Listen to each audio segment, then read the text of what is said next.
Here's the transcript, folks. Well, hello there. I'm Adrian, 34 years young, and let me tell you, writing this was not on my to-do list. But after the circus that was my brother's wedding, I just have to spill the beans. So, here's the scoop. My relationship with my younger brother Tyler, who's 31 and practically a walking charm factory, has always been a bit of a roller coaster. He's the golden child, while I'm more like the quiet sidekick, think Batman and Robin, but with less spandex and more awkward family dinners. I'm the one who plans, fixes, and occasionally foots the bill when mom and dad are a bit short. Yet somehow, I'm still just the background music to everyone else's greatest hits. Growing up, right? So, Tyler and I weren't exactly best buds. He was the kind of kid who could break a rubber band and somehow pin the blame on me. And guess who took the heat? Yep, yours truly, all in the name of family harmony. My parents would just sigh and shake their heads, saying, "He's still learning." And there I was, the wise older sibling, setting an example. I mean, I even covered for him when he swiped my car at 17 and turned it into a dented party truck. Insurance. Oh, that was my little secret. And when he rang me up from jail at 21 for trying to shoplift cologne for his girlfriend, guess who was still the family hero? Yep, me again. Who rescued him this time? Cue the dramatic silence. Fast forward to today, and Tyler is tying the knot with Marissa. We've crossed paths a few times over the last 2 years, and let's just say our chemistry could use a little more spark. She's the type who looks at you like she's already planning her escape while you're still talking. Always dressed to impress, she's on the lookout for someone more interesting, like a hawk eyeing its next meal. Once, she called my job in logistics cute. I've kept my distance like a cat avoiding a bath. But when the wedding invites rolled in, I RSVP'd yes. So, I lent a hand to Tyler with some planning and suggested a fantastic caterer I had previously teamed up with through my company. He actually took my advice. Now, I'm not delusional enough to think I'd be the best man or anything, but I figured I'd at least snag a seat at a decent table and maybe soak up a few moments of family vibes. The wedding venue was straight out of a fairy tale, with string lights twinkling like stars on tall oak beams and a small lake shimmering in the background. Very picturesque, very Instagrammable. I arrived early, gift in hand, a fancy engraved decanter set, ready to impress. With their initials and wedding date. It wasn't flashy, but it was classy, something they could keep for years. I checked in at the welcome table, where a girl with a headset and clipboard gave me a smile that was tighter than my jeans after Thanksgiving. "You're Adrian, right?" I nodded. She glanced at her sheet and frowned a little. "You're marked down as +1. I blinked. "Sorry, what?" "You're listed under +1s, so we've set up seating near the kitchen entrance by the foldouts. If you had brought someone, it would have been different, but since you're solo..." I felt my stomach drop like a lead balloon at a party. His brother, the girl froze. "Oh, I'm so sorry. That must be a mistake. Let me..." But before she could make a break for it, Marissa swooped in like a hawk on a mission. Perfect white dress, perfect makeup, and that icy smile that could freeze a hot cup of coffee. "Hey, Adrian," she said, dragging my name out like it was a bad joke. "Glad you could make it. I told the planner about the seating. Hope you don't mind. We just had to make some tough calls space-wise." I shot her a look. "You sat me in the kitchen?" She let out a quick laugh, as if I had just told the world's worst dad joke. "Not in the kitchen, just near it. It's just for +1s, you know? I mean, technically, you're not in the bridal party, and we had to prioritize seating for close friends and extended family. No hard feelings, right?" I peered into the reception area where tables draped in fine linens and floating candles were packed with people laughing and sipping champagne. My uncle, who hadn't uttered a word to Tyler in 6 years, was front and center like he was the star of a one-man show. My cousin Ryan, the notorious purse thief, had a seat too. And then I spotted her, my ex-girlfriend Tessa, 2 tables away from the couple's sweetheart table, giggling with a glass of Prosecco. I dated Tyler 5 years ago, and guess who played matchmaker? Yep, that guy. When we broke up, I discovered they were still chatting like old pals. Of course, Marissa had a front-row seat to my little drama. She must have noticed my eyes doing the cha-cha. Oh, and we invited Tessa too. She and Tyler are still besties, and she's always been the cheerleader of our little saga. You don't mind, right? I didn't say a peep, I just nodded like a bobblehead. Then I made my way to the fold-out chair they assigned me, which was awkwardly placed at the end of a tiny table, right next to a swinging door. Servers were zipping in and out like they were in a food relay race, brushing past guests and apologizing while balancing trays that looked like they were auditioning for a circus act. It was a real culinary circus in there. It was like a sauna in there, with a side of fish market and a hint of burnt rosemary, quite the olfactory delight. I took a moment to soak it all in, or maybe just to recover from the sensory overload. The music kicked off, and in waltzed the couple, earning a round of applause that could wake the neighbors. I spotted Tyler leaning in to whisper sweet nothings to Tessa, who responded with a smile that could melt ice caps. Meanwhile, my gift was off to the side, looking like it was auditioning for a role in Ignored Boxes, the musical.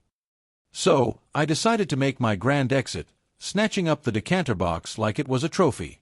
As I strutted past Marissa near the dance floor, she caught sight of me and called out, probably wondering if I was fleeing the scene or just making a dramatic exit. Out. Wait, where are you going? I stopped and turned around slowly, like a dramatic movie star in a soap opera. The room quieted just enough for my response to sneak out like a ninja. +1 this. A few people gasped. I'm pretty sure I heard someone chuckle.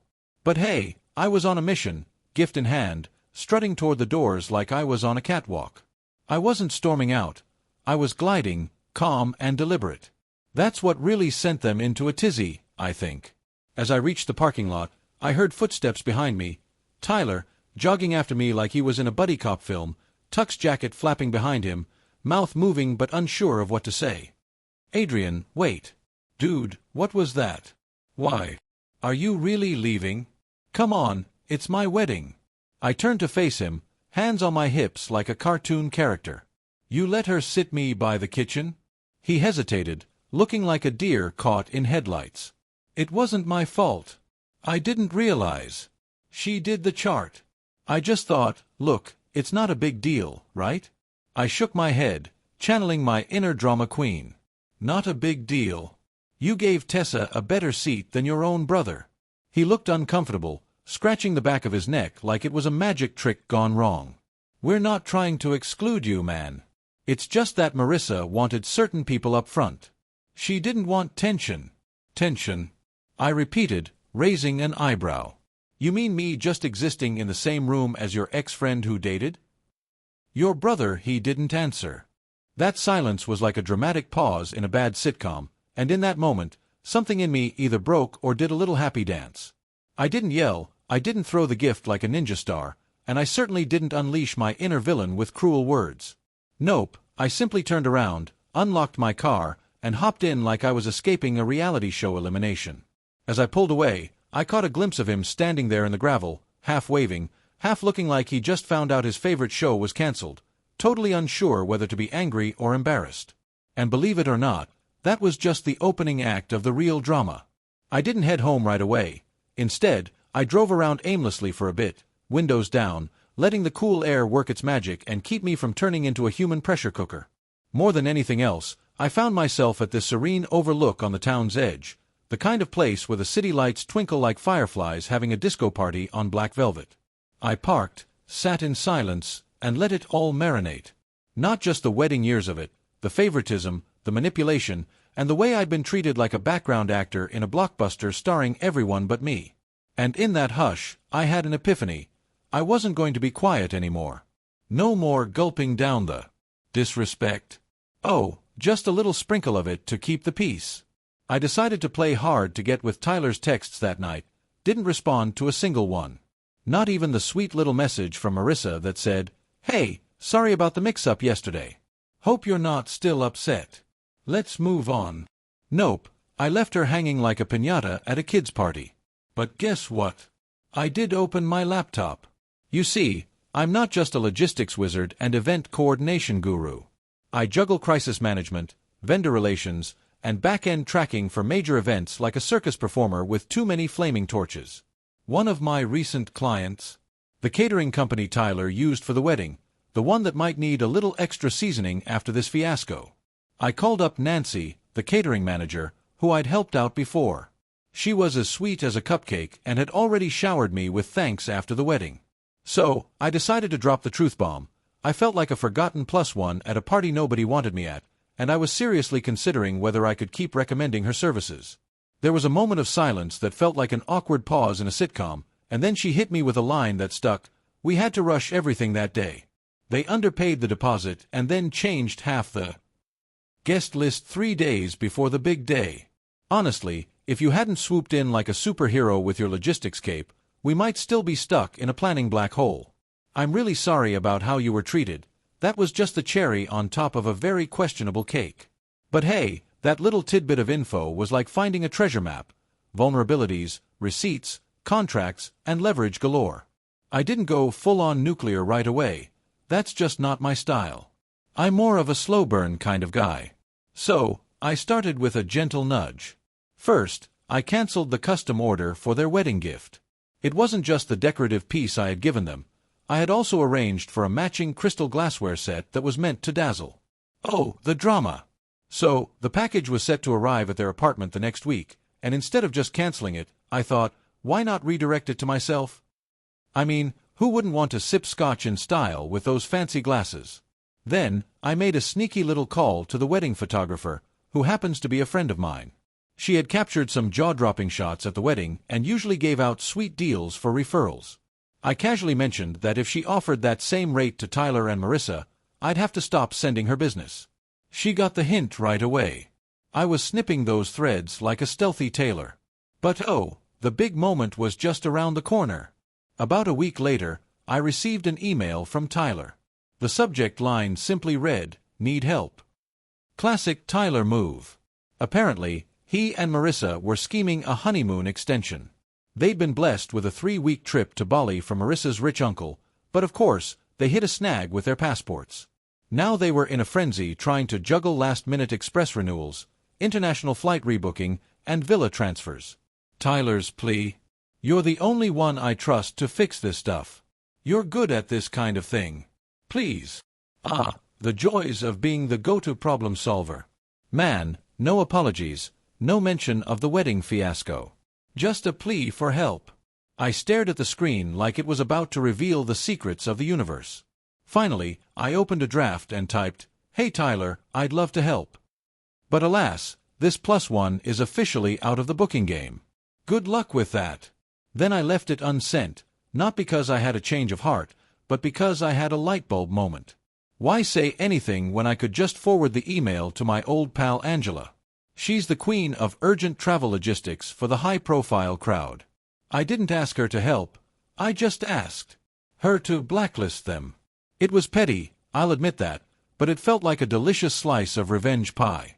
After years of being the unsung hero, the invisible support beam for a family that wouldn't notice if I wore a neon sign, I finally let it all crash down like a poorly built Jenga tower. 2 days later, I got a text from Tyler. This time, he sounded less like a groom and more like a man who just discovered his favorite snack is sold out. "Did you tell Angela not to help us? She said something about you being a non-client blocker.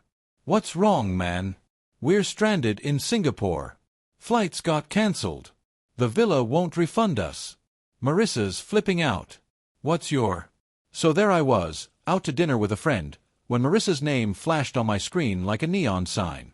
She called, and I let it ring, because who doesn't love a little suspense? She left a voicemail that was basically a dramatic monologue. "Adrian, I don't know what your issue is, but Tyler is losing it. If this is about the wedding, you need to grow up. We didn't mean to hurt your feelings. You've made your point. Now stop being childish and fix it." I couldn't help but burst out laughing right there at the dinner table. Fix it? Oh, I had no plans to respond. I just leaned back, popcorn in hand, because I knew something they didn't. Oh, the sweet taste of chaos.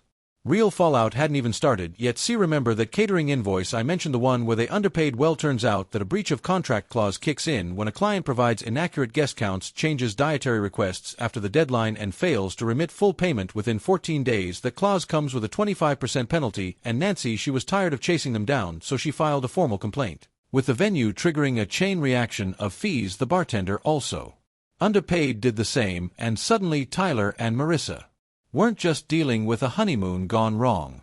They were staring down the barrel of several $1,000s in late fees, penalties, and security deposits that had mysteriously vanished. All because they thought they could play a game of cutthroat corners and leave me out of the fun. And let me tell you, I hadn't even revealed my final ace yet. About 2 weeks after the honeymoon fiasco, I started getting tagged in wedding photos on social media. A distant cousin decided to share an album with the caption, "Beautiful wedding, unforgettable night. Congrats Tyler and Marissa." Naturally, I clicked out of sheer curiosity, and I mean this in the most. It was like tuning into a blooper reel featuring my own eraser. There were 83 photos, and in precisely one, you could catch a glimpse of the back of my head, all fuzzy near the kitchen doorway. I was a ghost in the family portraits, a phantom in the toast videos, and not even a whisper in the caption thanking everyone who made the day sparkle. But guess who got the spotlight? Tessa. Tagged, commented on, liked, she was the star of the show. It felt like Marissa had pulled a fast one, deciding I was about as important as a sock in a dryer, and Tyler was right there nodding along. And that's when I thought, oh no, not today. I'm not just going to tiptoe away anymore. Nope, I'm about to hold up a mirror and let them see their own reflection. Surprise! I whipped up a post, just a chill little slideshow of behind-the-scenes snaps I took on my phone during setup. You know, me adjusting table numbers, playing florist assistant, and chatting with the caterer like I was on a cooking show. Oh, and I threw in a screenshot of the seating chart that Marissa's planner accidentally sent me in a group email, where my name was casually labeled as +1 Tyler's brother. Talk about an afterthought. Then I casually added, helped plan. Boom. Mic drop. The wedding saga unfolded like a sitcom episode. Found the venue, snagged a discount on the caterer, and even showed up early to lend a hand. But guess where I ended up seated? Right next to the kitchen. Talk about a front row seat to the chaos. The bride insisted I should be understanding, so I made my exit like a ninja. Fast forward 2 weeks, and they came knocking for help again. This time, I channeled my inner diva and said, "No, thank you." Apparently, that makes me the villain in this rom-com. The post about my dramatic exit went semi-viral in our tiny social circle. Who knew my life was so entertaining? People were sharing, commenting, and even reaching out from the depths of high school and former jobs. My cousin Lauren slid into my DMs saying, "I knew something felt off. Oh, the drama. Oh boy, you looked like you were auditioning for a role in an uncomfortable sitcom." I'm sorry I didn't respond to everyone, but I read every single word. It felt like a warm hug from the universe. But wait, the plot thickens. Just 2 days after my post, Tyler decided to ring me up again. I let it go to voicemail, because who doesn't love a little suspense? This time, he didn't sound like a volcano ready to erupt. He sounded more like a cat caught in a rainstorm. "Hey, so, Marissa's mom saw your post and now Marissa is freaking out. She thinks you're trying to ruin her image. Her boss follows you, man. She's saying we need you to take it down." I listened to that gem while pumping iron at the gym, because nothing says fitness like a side of drama. Played it twice, then once more on the stroll to my car. Did I reply? Nope. Instead, I whipped up a second post. Now, I've been asked to delete my last masterpiece. Apparently, the truth is like a bad haircut, damaging to someone's image. I'll delete it if it wasn't 100% true, but I refuse to be silenced for the sake of appearances. I've spent too many years shrinking myself to fit into other people's comfort zones. Never again. I included no names, no hate, just a sprinkle of honesty. That was the secret sauce. People can debate opinions all day long, but they can't erase screenshots and seating charts. That post. It got more attention than a cat video on the internet. Marissa's boss, watch out. So, I didn't say anything out loud, but a mutual friend decided to play messenger and sent me a screenshot of a company Slack message. You know, the one that warns employees to keep their personal conduct as polished as a trophy, even when they're off the clock. It also had a little nugget about how perception is basically the mirror reflecting your character. And boy, did the drama unfold faster than a cat video going viral. First up, I got a call from Marissa's mom. Not a casual voicemail, oh no. It was a full-on 3-minute rant about how this whole situation was ruining their family's reputation. She even threw in a classic line about regretting making a scene over a chair. A chair. Honestly, that told me everything I needed to know. To know they still didn't get it, it wasn't the chair, it was years of disrespect finally crashing through the dam. Then came the group texts. Tyler tried to do damage control by creating a family group chat, let's clear the air, and added everyone from our immediate and extended family. His first message, hey, everyone, just want to address the recent social media drama. I think things got blown out of proportion, let's all try to move forward. I stared at the message for a full minute, then I replied, happy to move forward, but only when people take accountability, not when they call consequences drama. Silence. Then my aunt jumped in with, I always wondered why you were seated in the back. We assumed you volunteered to help with the kitchen or something. Another cousin chimed in, honestly, I thought you left because you were sick or something. Had no idea you were treated like that. Within minutes, the narrative Tyler and Marissa had crafted began to unravel. And Tyler? He ghosted the group chat faster than a magician's rabbit. Marissa. She blocked me on every platform like I was a bad Wi-Fi signal. But here's the kicker, about 3 weeks later, I received a handwritten letter in the mail. The envelope was thick, cream-colored, and slightly smudged, no return address, of course. Inside was a note that said, Adrian, I've been reflecting a lot about everything. I didn't see it then, but I see it now. I let Marissa call the shots because I thought keeping the peace was more important than standing up for my. Hey bro, guess what? I totally messed up. You've been my superhero, and I turned you into a ghost at the most crucial moment of my life. I'm not fishing for forgiveness here, but I just wanted to say a massive thank you for all the times you had my back and a big ol' sorry for the times I didn't. So, Tyler, no excuses, no demands. Just me putting this heartfelt letter back in its envelope and plopping it on my desk. I haven't hit reply yet. Why? Because sometimes the sweetest revenge isn't revenge at all. It's letting folks stew in the reality they crafted without you and finally realizing who was really holding the cape. 1748. The roof up the whole time, and this time I'm not playing the superhero anymore. I didn't rush to reply to Tyler's letter. I let it marinate for a week, cozying up under a paperweight on my desk. It wasn't that I didn't appreciate the apology. Oh, I did. In fact, part of me had been waiting my whole life for him to admit he was wrong without the usual escape routes like, but you're too sensitive, or, I didn't mean it like that. But I also knew this wasn't just about a wedding. Oh no, it was much more than that. Let me tell you about a chair. This chair has been the unsung hero for decades, the trusty sidekick, the emotional sponge soaking up all the drama. I had been so busy being the reliable brother that I didn't even notice how far I'd sunk into the cushions just to keep everyone else comfy. And now, the silence I was holding wasn't a grumpy grumble, it was more like a light bulb moment. I needed to figure out what kind of relationship I wanted moving forward, not just with Tyler, but with the whole family circus. Then, just when I thought I had it all figured out, the holidays came crashing in like a surprise guest at a party. Thanksgiving was at my parents' place, and you know what that means, let the chaos begin. House that year as usual. They'd gone all out, turkey, stuffing, the whole spread. And to my surprise, Tyler and Marissa were both invited. Or maybe I should say still invited, because I was starting to realize how rarely I'd been the one truly included over the years. I hadn't committed to going, but my mom called me a week prior saying, it would mean a lot if you came, Adrian. No drama, I promise. So I said yes. Not to be polite, not to keep the peace, but because I was no longer avoiding hard conversations. When I walked into the house that afternoon, things felt off. Not tense exactly, but quieter than usual.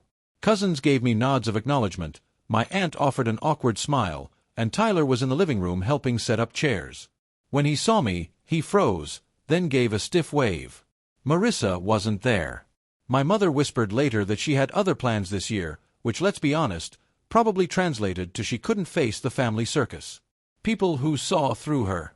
We sat down to eat, and Tyler was as quiet as a mime at a library, picking at his food like it was a puzzle he couldn't solve. He occasionally erupted into laughter, as if someone had just told the funniest joke in the history of mankind. He kept glancing at me like I was a magician who had misplaced the rabbit. I didn't give him the signal he was fishing for.